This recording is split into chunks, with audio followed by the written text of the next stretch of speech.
Okay, so what population does the program serve and who is eligible? So WIC serves, obviously it stands for Women, Infants, and Children. That would mean anybody woman that's pregnant, not breastfeeding, or if you've had a miscarriage, and any child up to age 5. Okay.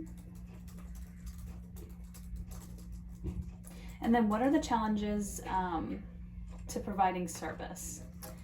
Right now, I would say our biggest challenge is getting the client to show up. They'll schedule an appointment, we'll remind them of their appointment, but transportation is an issue, so a lot of times they won't show up because they have transportation issues, or if they have a lot of other children at home they have to take care of, then they'll forget about their appointment, and then they can't come in when we need them to come in. So I would say that's one of the biggest challenges at this point. Okay, gotcha.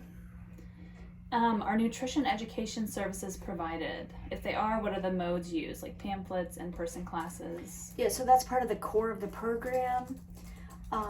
In order to qualify for the program is based on income. After they qualify based on income, which it can also be based on if they have Medicaid, food stamps, TANF, that automatically qualifies them. They also have to qualify for like a nutrition risk factor. Okay. So in most cases, they're usually lacking something from their diet that we discuss with them, or we go over like different handouts. And as we discuss the handouts, they have to set a goal, something they want to do to improve. For example, if we test their iron level, it comes back low, we'll go over an iron handout, a food's high in iron. And then we can always set that as a goal that they're going to work on eating iron-rich foods. Gotcha. Okay, so pamphlets probably are like the most used form of nutrition education? Mm-hmm. Okay. Yeah. Are nutrition education services evaluated for effectiveness? Nutrition, say that again, I'm sorry. Are nutrition education services evaluated for effectiveness? In some capacity. Okay. I'm just thinking on top of my head, I know that probably the state follows that more closely. We have to submit like different reports that's going to tell the state like how many clients we served, how many appointments they had, if they've missed appointments. That's going to be the best way I know to know if it was effective, or Okay. as simple as say their iron was really low.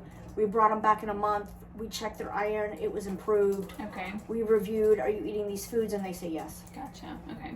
So just looking for those changes too. Mm-hmm. Okay. What are some disadvantages of the WIC program, if you could think of any? The biggest thing would probably be is when they first initially get on the program, it's going to take a little bit of time. But I always tell clients, like, this is the longest appointment. Because if you're new to the program, we got to go through, we got to get you set up in the system. Then we got to check height, weight, iron. Then they got to meet with the nutritionist. So probably the time constraints, some people think it's going to be a real quick in and out, and it's going to take a little bit of time. Gotcha. Any other ones or no? Say the question again. What are the disadvantages of the WIC program? Like, are there any things, I guess, that could use improvements? Another thing is we do have some clients that wish we could give it to children past age 5. Oh yeah, that would be a good one. I'm assuming, I've always assumed, but it's never really been verified. I'm assuming it's because at age 5 they're going to be starting kindergarten. Yeah. But we have had some clients that said, I wish my child 6 or 7 and they could still receive it. That's a good point, honestly. So, yeah. Okay, what social problem does WIC address? Food insecurity. Okay. That would be the top, because we do provide benefits for foods, especially to help those that are pregnant or small children. We also have All Faiths Food Bank next door that we fill out surveys with them to see who has some food insecurity. If they answer the survey by saying, yes, we don't have enough food, then we can help them out with a backpack of food. We can also give them a list of all the food banks in the area. Also, we can kind of help them if they need to get set up with Medicaid.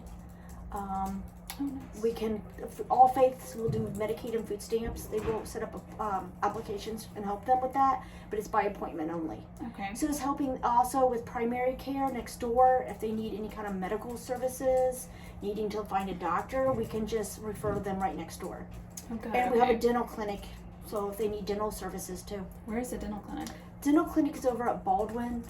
Is it the main one? Yeah, where our administration is. Oh, okay. That's nice. Good. Good to know. Last question. What is the evidence that WIC has or is making a difference in this specific community? Like, is there any, like, I don't know. Let's see if we can get more specific with that one. Like, do you see, like, numbers getting better with anything, like, nutritionally in this community since you've been here? 'Cause you've been here how long? It'll be this go around 3 years in 3 February. years. Okay. Yeah. Is it improving, would you say, or is it getting worse? Well, one thing that comes to my mind, and this is more when I worked at WIC in a different location, was obesity rates for children. Mm-hmm. At the other county, they were really high. So we would do extra education about helping them to reduce their child's weight. Mm-hmm. And like, you know, of course they're children, so not drastic things, but as simple as cutting back on juice, increasing physical activity, and then we would track those results. We would monitor their weight and track that. Okay. And I know there's a doctor's office in town, I'm not exactly sure which one because I don't live in this community, but they will also monitor the child's weight and they kind of track it. Okay. And then my next question, which you kind of answered some of it, but how does this WIC differ from the other WICs you've worked in? So I know you worked, you know, at Wauchula and then some other ones. So how are they different? I would say one of the biggest thing I noticed from my other WIC experiences Mhm. was they're big on community events here. Community like health fairs. That was one of the biggest things I noticed. The other counties, some here and there, but not that big. Another thing I just like in general is because it's a smaller community, you get to know the people here Yeah. and they remember you. So you build that rapport with them. That's true.